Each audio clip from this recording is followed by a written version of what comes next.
ஃப்ரிட்ஜை திறந்து பார்த்தா நாளைக்கு எக்ஸ்பயர் ஆகிற டேட்ல இருக்க பன்னீர் ஒரு பேக்கெட் இருந்துச்சு. அச்சோ பன்னீர் வேஸ்டா போயிருமே அப்படின்ட்டு நேற்று தான் சப்பாத்தி செஞ்சோம். இருந்தாலும் பரவாயில்ல, இன்னைக்கு சப்பாத்தியும் இந்த பன்னீரை வச்சு ஒரு டிக்கா ரோல் மாதிரி பண்ணிக்கலாம் அப்படின்னு தான் பிளான் பண்ணியிருந்தேன். பன்னீரை வந்து இந்த மாதிரி கியூபாக கட் பண்ணிட்டு அது ஒரு பவுலில் சேர்த்துட்டு அதில் கொஞ்சமாக உப்பு, மிளகாத்தூள், மஞ்சள் தூள், சீரகத்தூள், மல்லித்தூள், என்னென்ன தூள் இருக்கோ எல்லாத்துலேயும் கொஞ்சம் கொஞ்சம் போட்டு கூடவே கொஞ்சமாக கஸ்தூரி மேத்தி, தயிர் இதெல்லாமே சேர்த்து மேரினேட் பண்ணி ஒரு 1/4 மணி நேரம் வச்சிடலாம். சப்பாத்திக்கு மாவு பிசைஞ்சு வச்சுக்கிட்டேன். இப்போ ஒரு கடாயில் வந்து 2 கியூப் அளவுக்கு பட்டர் சேர்த்துட்டு நம்ம இந்த மேரினேட் பண்ணி வச்சுக்க பன்னீர் சேர்த்து நல்லா லோ ஃப்ளேம்லேயே குக் பண்ண விடுவோம்.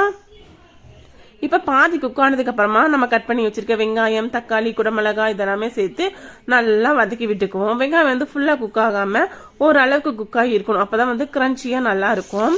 ஃபைனலா கொஞ்சமா கொத்தமல்லி தழையும் கொஞ்சமா லெமன் ஜூஸ் தூவி இறக்கணும். அப்படின்னா சூப்பரான டிக்கா ரெடி ஆயிரும்.